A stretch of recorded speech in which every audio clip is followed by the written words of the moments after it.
बहुउद्देशीय बिरसा मुंडा आदिवासी सेवा संस्था, ये इनका मैं अध्यक्ष हूँ। और ये जो पुणे की योजक संस्था है, वो योजक संस्था के साथ मैं जुड़ा हुआ हूँ फिलहाल। उनका मार्गदर्शन ले रहा हूँ। सेंटर फॉर रिसर्च एंड ये उनका पूरा नाम है। और जब मैं गांव में खेड़े पाड़े में मैं जाता था, तो खेड़े पाड़े में जाते समय मुझे ऐसा लगा, लोगों को जब मैं पूछता था तो जहां भी मैंने खेती देखा तो वहां पुराने जो जमाने के जो बीज थे, परंपरागत बीज, वो खत्म हो रहे थे। खत्म होने के बाद में मैंने उनको पूछा ये क्यों ऐसा हो रहा, तो वो बोले यहाँ हाइब्रिड का जमाना आ गया और ज़्यादा इनकम नहीं मिला, ऐसे बाहर के लोग बोल रहे थे। वो हिसाब से हमने परंपरागत बीज छोड़ दिया और अभी हाइब्रिड बीजों का हमने यूज करना चालू कर दिया। तो हाइब्रिड बीज जो है वो ज़्यादा बढ़ रहे हैं, परंपरागत बीज कम हो रहे हैं। भविष्य के अंदर अगर ऐसा ही होता रहा तो परंपरागत बीज जो है वो ख़त्म हो जाएंगे। तो ऐसा जब मैंने हमको सुनाई दिया तो फिर मैंने सोचा अपन क्यों नहीं परंपरागत बीजों का ध्यान देवे और ध्यान देने के बाद में उसका प्रचार प्रसार करें। तो हमने फिर परंपरागत बीज जहाँ जहाँ कर रहे हैं वो कोई किसानों का हमने उनका एड्रेस लिया, उसके पास से परंपरागत बीज का थोड़ा थोड़ा उनके पास से ले लिया और बीज लेने के बाद में उसका प्रचार चालू करने लगा। और हर बरस में हम 3 बरस से अभी जो किसान है वहाँ उनके घर पे जाके हम जून महीना आया जब खेतीबाड़ी करते हैं उस समय हम थोड़ा थोड़ा बीज उनको किसानों को दे रहे हैं। अभी भी देना चालू है हमारा। उसके अंदर परंपरागत बीज ये कद्दू दिखाया, उसके बाद में लौकी दिखाया, दोड़का दिखाया, उसके बाद में ये जवार है, गेहूं है, परंपरागत ये अपना मिर्ची है। हर प्रकार के जो परंपरागत जो बीज है वो हम अभी देने का काम कर रहे हैं जैव विविधता के हिसाब से। तो जब हम गांव में गए तो ये ख्याल में आ गया। उसके बाद में जब हम गांव में गए तो जंगल जो है वो जंगल कट गया। वो जंगल कट होने के बाद में जंगल का कम होना, उसकी जैव विविधता खत्म हो जाना, तो जहाँ जहाँ जंगल खत्म हो गया तो वहाँ हम जाके वो जंगल के बारे में उनको हमने बताया। उसके बाद में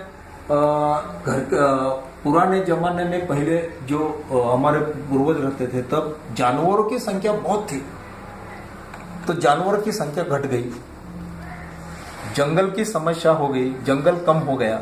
उसके बाद में जिसके पास खेती जो थी 20 एकड़ 25 एकड़, वहाँ भी 2 एकड़ 4 एकड़ जमीन के मालिक हो गए। और जो खेत में जो पेड़ लगे हुए थे वो खेती के हिसाब से पूरे पेड़ कट होने लगे। ये ऐसा हमारे ध्यान में आ गया। उसके बाद में ये होने के बाद में ये जो जल का स्तर था वो पहले कुएं का पानी का यूज करते थे।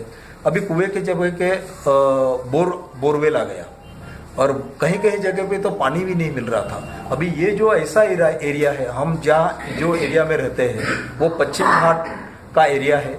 यहाँ एक जमाना ऐसा था 15 बरस के पहले या 20 बरस के पहले, 30 बरस के पहले, तो यहाँ जब हम घूमते थे जंगल में तो 12 बजे या 1 बजे जंगल में हम जब घूमे तो 1 बजे तक ऐसा लग रहा था कि अभी 1 बजे, क्योंकि सूरज के जो किरण थे वो नीचे आने लगते थे। इतना घना जंगल था। पहले जंगल बहुत था, अभी कम हो गया। तो इसके लिए हम अभी जल, जंगल, जमीन और जानवर का काम कर रहे हैं, उसको बचाने का काम कर रहे हैं, जैव विविधता का काम कर रहे हैं। और परंपरागत जो बीज है वो बीज को भी इकट्ठा करने का काम कर रहे हैं और लोगों को दे रहे हैं। आपने जो बीज बैंक के बारे में बताया, तो हमने बीज बैंक भी तैयार करके रखा है और लोगों को दे रहे हैं फिलहाल। अभी कितने प्रकार के बीज लगभग आपके? ये तो अभी जवार के 42 वैरायटी है अभी फिलहाल जो परंपरागत है। और उसमें से कोई ऐसे बीज है जो सावा है, बंटी है, कोदरा है, उसके बाद में राड़ा है, भगर है। ये जो वैरायटी है जिसको कम पानी लगता है, जमीन की वैरायटी अगर यानी उसका जो कसदार जगह नहीं भी रहे, हार्ड मुरुम रहा तो भी उसके अंदर वो आता है, बिना कम पानी लगता है, उसको खत कम लगता है।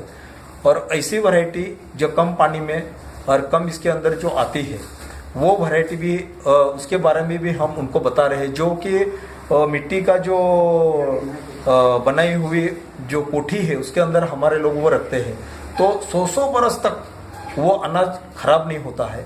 वो बहुत बढ़िया उसका यूज होता है, उसके अंदर प्रोटीन्स है।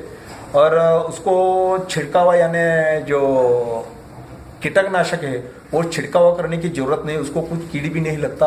और यूरिया सुपर फॉस्फेट जैसा ये खत देने की जरूरत नहीं है। गोबर का जो है वही खत में वो यूज कर रहे हैं। उसमें बहुत कुछ यानी आयुर्वेदिक वैरायटी है उसके अंदर।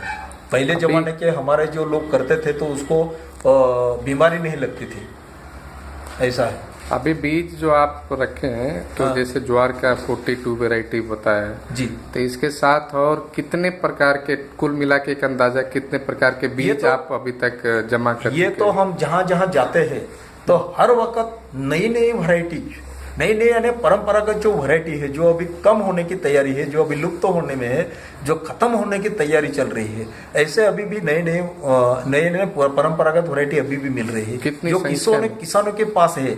और ये वैरायटी जो है, ये वैरायटी ये जो पहाड़ पट्टी का जो इलाका है, पहाड़ पट्टी के इलाके के नीचे वाले जो जितने भी किसान है भाई, आदिवासी किसान भाई, उनके पास है अभी भी बचा कुचा अभी पड़ा है। अभी भी लोग खेती कर रहे हैं, लेकिन उनको संभालने की अभी भी उनके पास व्यवस्था नहीं है। अगर ऐसा ही रहा, किसान क्या बोल रहे हैं, अगर ऐसा ही रहा तो ये 5 वर्ष में सब परंपरागत जो बीज है उसकी वैरायटी है ये खत्म हो जाएगी, ऐसा लोगों का मानना है। अभी लोग बोल रहे हैं ये खत्म नहीं, आपने संख्या का भी गिनती किया है कितने वैरायटी आपके यहाँ जमा करके मतलब ये तो इकट्ठा किया है? एक अंदाजा भी बताइए कितना? ये जवार की मैंने आपको बोला 42 वैरायटी अभी फिलहाल मेरे पास है। उसकी बीज बैंक भी है, रखा है, लोगों को हम बांट रहे हैं। कोदरे की वैरायटी 9 है, कोदरा जो है उसकी 9 अलग अलग वैरायटी है। उसके बाद में ये जो राड़ा है, राड़ा की 10 वैरायटी है। भादला है उसकी 7 एक वैरायटी है। उसके बाद में वरी बोलते हैं उसकी अलग अलग वैरायटी है। उसके बाद में ये जो चवली है, चवली की अलग अलग वैरायटी है। जंगल के पहाड़ पट्टी के एरिया में जो देहात में रहने वाले लोग हैं उनके पास जो चवली है वो कम से कम 1 फुट 2 फुट 2.5 फुट इतनी लंबी की परंपरागत चवली वहाँ अभी फिलहाल है। और ये जो वाल पापड़ी जो है वो गारगोटी जैसा जो दिखती है उसकी वैरायटी 22 है। और बाकी की वैरायटी अलग अलग है। उसकी कम से कम दूसरी वैरायटी 10-12 तक वो है। और जहाँ जहाँ हम अभी भी जा रहे हैं वहाँ वहाँ अलग अलग वैरायटी अभी भी दिखाई दे रही है। मैंने और ये अभी जो देखा है उसके अंदर ये जो कद्दू है, कद्दू की भी बहुत सारी वैरायटी है, छोटी वाली है, बड़ी वाली है, उससे भी बड़ी वाली है। उसके बाद में ये जो काकड़ी है, काकड़ी की भी बहुत वैरायटी है। उसके अंदर हमने जो अध्ययन किया, अध्ययन करते समय हमारे ऐसा ध्यान में है, अभी ये काकड़ी है, कद्दू है, लौकी है, ये ऐसी जो वैरायटीज है, इनको अगर ये बंटी है, उसके बाद में भादला है, राड़ा है, और उसके अंदर मिट्टी के जो कोठे बनाए उसके अंदर अगर रख दिया तो 1 बरस के बाद में या 2 बरस के बाद में अगर उसको निकाला तो काकड़ी वैसी की वैसी निकलती है। उसके बाद में कद्दू भी वैसे के वैसे निकलता है। ऐसा उसमें हमारे ख्याल में आ गया ऐसा। अभी ये जो मूंग है, उसके बाद में ये तुअर है, ये 1 बरस हो गया तो उसके तुअर के अंदर छोटे छोटे होल्स आ जाते हैं, मूंग के अंदर आ जाते हैं, उसके बाद में चवली के अंदर आ जाते हैं। ऐसे अगर ये बंटी है, राड़ा है, भादला है, वरी है, ये मिट्टी के कोठी के अंदर रखा हुआ, उसके अंदर ये अगर रख दिया तुअर जैसा, तो 4 बरस के बाद में उसको अगर बाहर निकाला तो जैसा का वैसा निकलता है। उसको कोई कीड़ नहीं लगती, रोग नहीं लगता, कुछ भी नहीं लगता। ऐसा हमारे ख्याल में आया। 400-500 वैरायटी तो मैं अभी देख चुका हूँ आपके पास, उससे भी लगभग ज्यादा है। वैरायटीज है। तो ये सब काम चालू कितने दिनों से आपने किया है लगभग? ये मैं जब गांव में घूमा तब मैंने देखा हाइब्रिड बीजों का आक्रमण हो रहा है। और हमारे लोग ये हाइब्रिड बीज खाने के बाद में अगले बरस और हाइब्रिड लेके आते हैं। तो ये जो परंपरा चल रही तो लोगों को बीमारी लग गई है। तो इसके लिए मैं 4 बरस से ये कर रहा हूँ, 4 बरस से चल रहा है मेरा। 4 साल हो गए। 4 साल से। आगे आपका क्या सोच है, क्या सपना है? ये मेरा सपना ऐसा है, ये जो जैव विविधता जो खत्म हो रही है फिलहाल अभी भारत के अंदर और हमारे ये एरिया में, वो खत्म हो रही तो उसका बचाना मेरा काम है, वही मैं काम कर रहा हूँ। बिना पैसे से मैंने अभी तक गवर्नमेंट के पास से 1 रुपया लिया नहीं, लेकिन ये दिल्ली को जो ICAR को जब पता चला तो उन्होंने मुझे बुलाया, तो उन्होंने मुझे भाड़े का ट्रैवलिंग का मेरा किया था और रहने की सुविधा की थी। अभी तक मैंने किसी के पास से ग्रांट्स वगैरह कुछ लिया नहीं, मैं मेरे पैसे से सब मैं यूज कर रहा हूँ।